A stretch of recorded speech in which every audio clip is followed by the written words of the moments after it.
Check out the link in the description for the best worldwide crypto gambling site on the planet. Get free crypto daily, easy money and a lot of fun. Posted by Hardo Plays 12. So when I, 35 male, was 22, I got married to Kristen. We had our son Skylar, 11 male, about a year into our marriage. Things were going pretty well, I felt like. I was working, Kristen was staying home with Skylar. Things were tight, but I was able to buy us a home and provide a decent life. I was just getting started in IT, so the money was coming. Just had to be patient. Well, I come home one day and half the stuff is gone, so is Skylar and Kristen. Note on the counter. Kristen said that she was unhappy with our lifestyle. That she wanted something that wasn't mediocre and wanted to live a good life. She had been seeing someone else and was moving in with him. And I needed to get a lawyer. We go through a nasty divorce and get split custody. So I remarried a few years later to my current wife Alana. She's amazing and the most supportive person ever. We have one daughter together. I started my own IT consulting business about 5 years ago and it's taken off, giving me, my wife Skylar and Gwen a nice life. My ex has had a string of boyfriends and hasn't remarried. We don't talk at all besides details about Skylar. So I get a call a week ago from Kristen. She was asking for a place to stay for a little bit. Her boyfriend was kicking her out and she didn't have anywhere else to go. She wasn't going to be able to afford a safe place for her and Skylar. She asked if she could live in our guest house until she could find a place to live. I basically told her no. That she didn't deserve my charity after walking out on me a decade ago. That she as a mother needs to clean her up and provide for him. And that if she wasn't going to be able to afford a safe place to live, then I wanted to revisit the custody agreement. Because I don't want Skylar to move into some sketchy apartment or with some sketchy guy. But I told her I'd ask my wife and get back to her. My wife hates Kristen but said she doesn't want Skylar resenting us if something happens to his mom. But she really doesn't want my ex living here either and would prefer to revisit the custody agreement in order to give Skylar some more stability. So we thought this is our chance to push for solo custody. My mom wants me to consider the message this sends to our son. My dad told me to remember the note on my counter 10 years ago and do think about what is best for my son in the long run. Am I the stupid? Edit. Because some people have asked. Yes, Skylar loves his mom. She isn't a bad mom to him. We haven't asked his opinion because we are sure he would want her to move in. We don't want a temporary agreement. Cause that would lead to more instability for Skylar. This would be a final decision.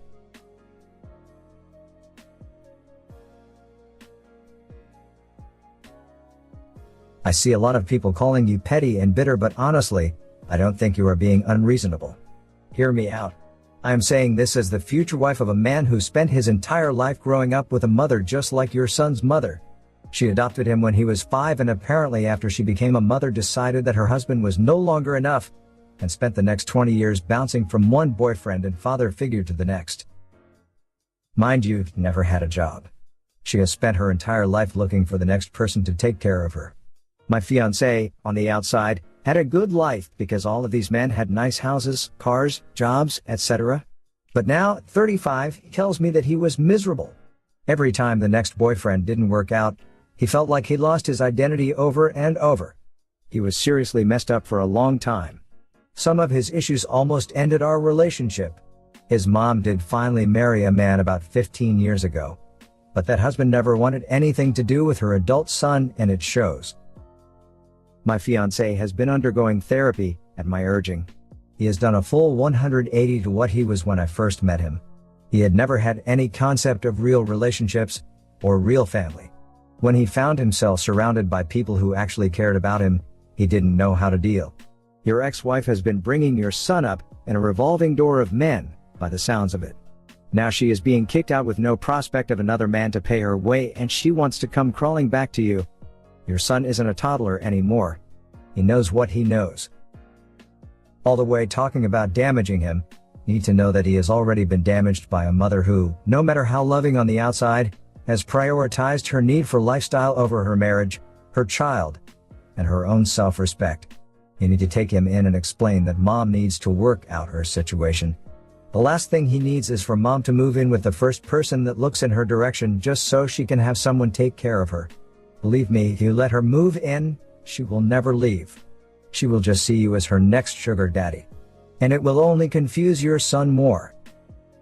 For context, I am divorced. My daughters are 16 and 18. Their dad and I divorced as friends when the girls were very young and have maintained a loving, covalent relationship. In all of these years I only asked to one night at his house, because in my quiet suburban neighborhood, my next door neighbor shot his wife and daughter and their dog and then himself, and I had to haul out with the girls, so they didn't have to deal with the media and first responders. I slept on his couch. That one night. In 14 years, get custody of your son. If your mom is so concerned about your ex, she can go live with her.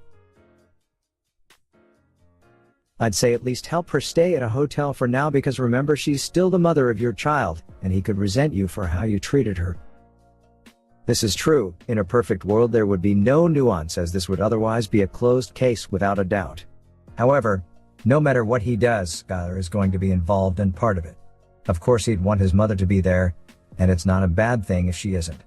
But, like you said, it's important to think about how Skylar may interpret the situation.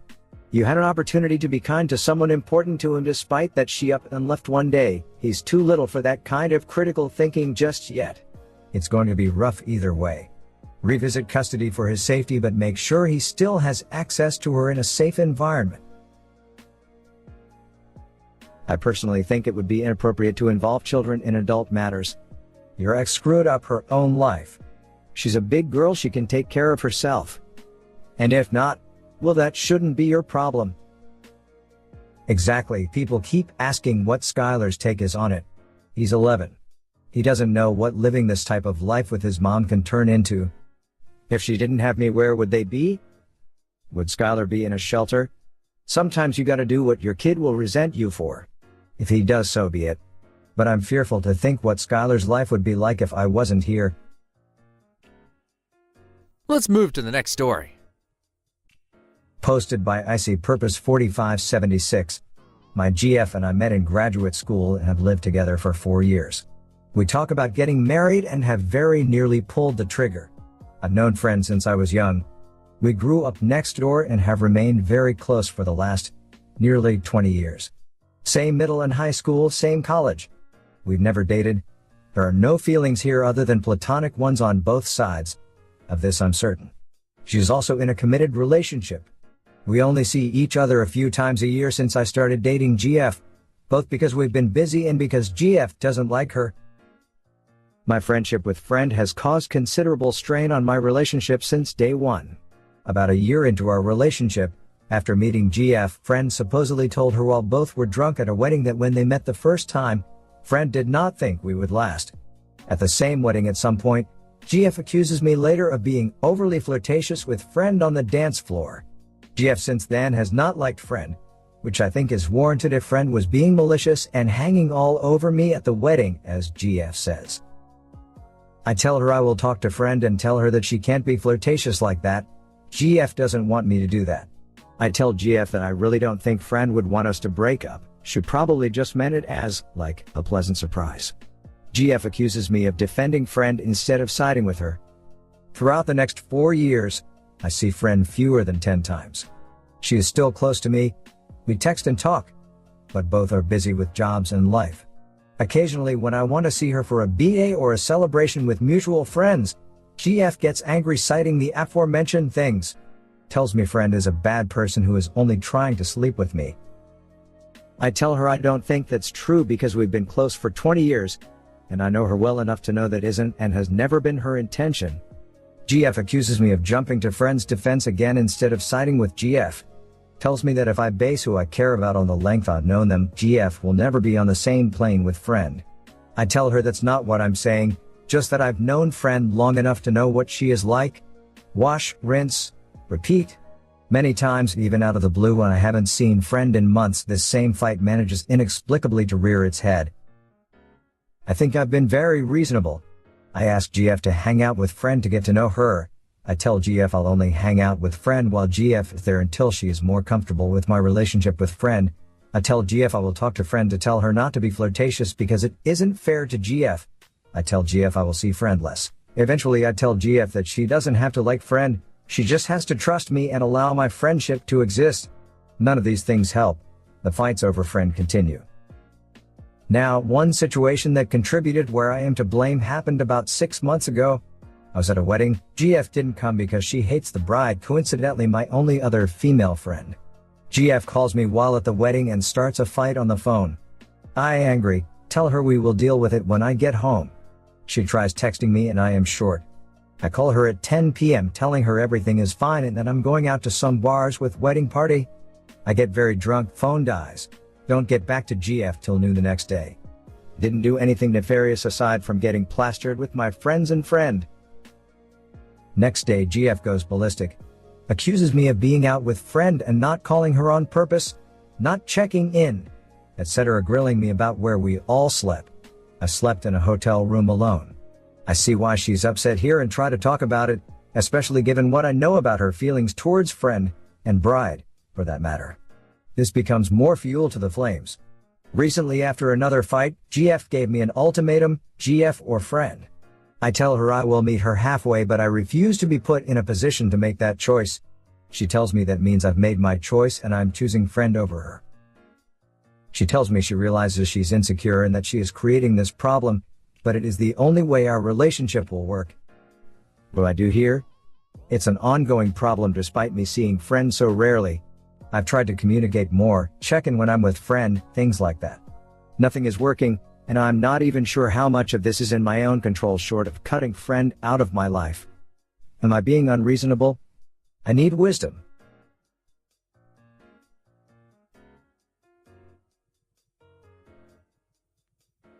I had a friend.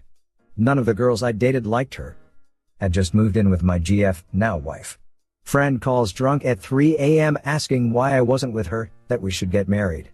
To reiterate, friends. I second this. I think this friend is either ultra possessive or she has feelings and the OP is completely oblivious, which is off-putting to OP's GF.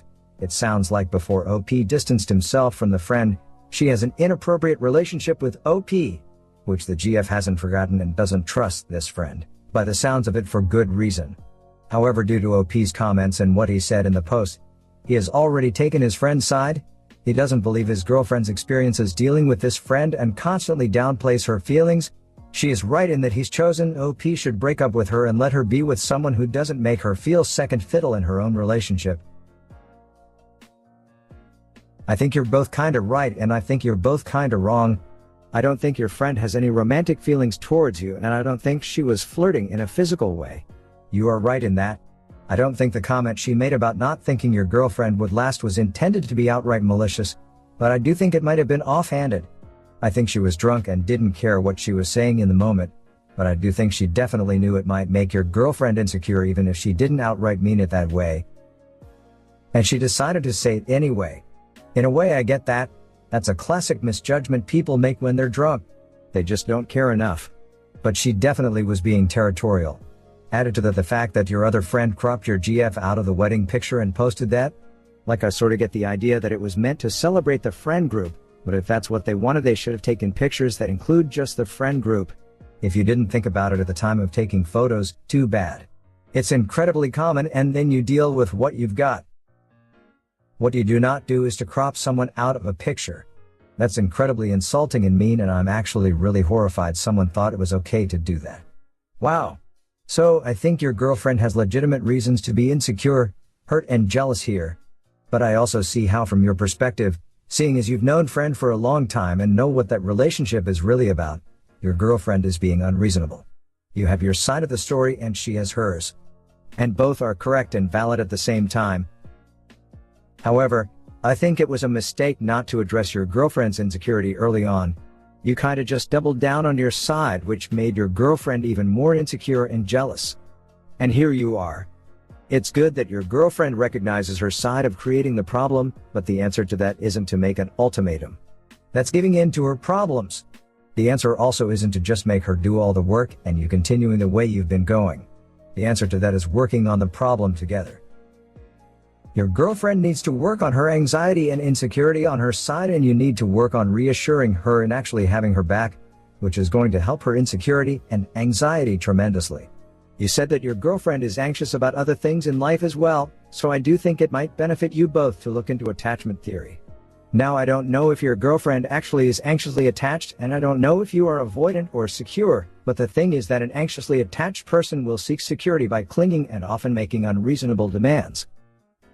The avoidant one gets triggered by the clinginess and wants to give even less to the anxious person, which makes the anxious person even more clingy. Basically, the avoidant's tendencies to create distance makes the anxious person want even more closeness, and in the end both want the exact opposite things from each other. If the avoidant person wasn't being so avoidant in the first place and create distance, and if the anxious person wasn't so clingy and would allow some distance, both would be getting what they want. If the avoidant person learns to be closer and intimate, the anxious person will actually allow the avoidant more breathing room. And if the anxious person learns to give more breathing room, the avoidant will have the space they need to actually become closer and more intimate. You might find this helpful or you might not. But I think it's worth looking into.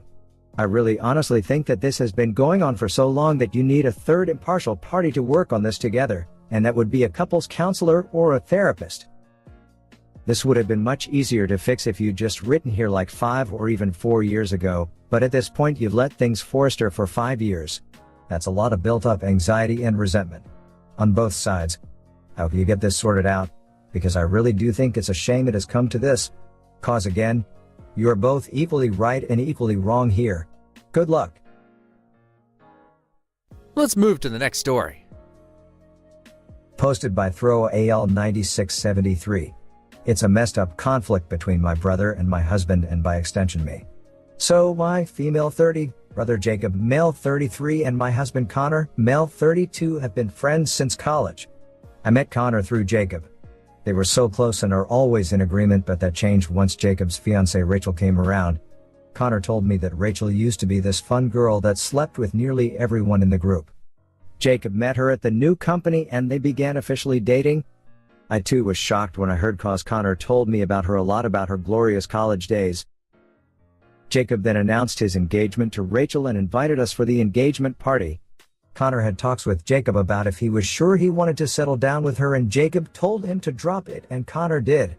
At the party, I was sitting next to Connor talking about random stuff. Suddenly Rachel's phone started ringing and she excused herself to answer. While she was getting up, Connor looked at her and Jacob and smirked and said, "I'm telling you, you can't make a hoe a housewife." Rachel stormed off and Jacob unloaded on Connor, calling him an obnoxious stupid. Connor just stared as Jacob kept insulting him with name calling. I didn't want to get involved till Jacob tried to kick Connor out of the party. I said to Jacob that he overreacted and should calm down, but he acted appalled that I defended Connor, but I told him that he at least wasn't lying. Jacob then proceeded to kick me out as well. Mom got involved and tried to calm us down, but Connor grabbed his keys and phone and told me to follow him. We felt terrible. Connor started crying in the car and I called Mom and said, well, Jacob overreacted. Connor was out of line to say this in front of Rachel and make her cry on her engagement party, and I shouldn't have sided with him. She told me to reach out to Jacob to apologize, but I said that he insulted my husband, who happens to be his best friend, then escalated by kicking him out. I refused to call Jacob and felt upset for being made feel bad for siding with my husband, who's hurt because of what his best friend did to him. Am I the stupid? I really thought it was an inside joke between them.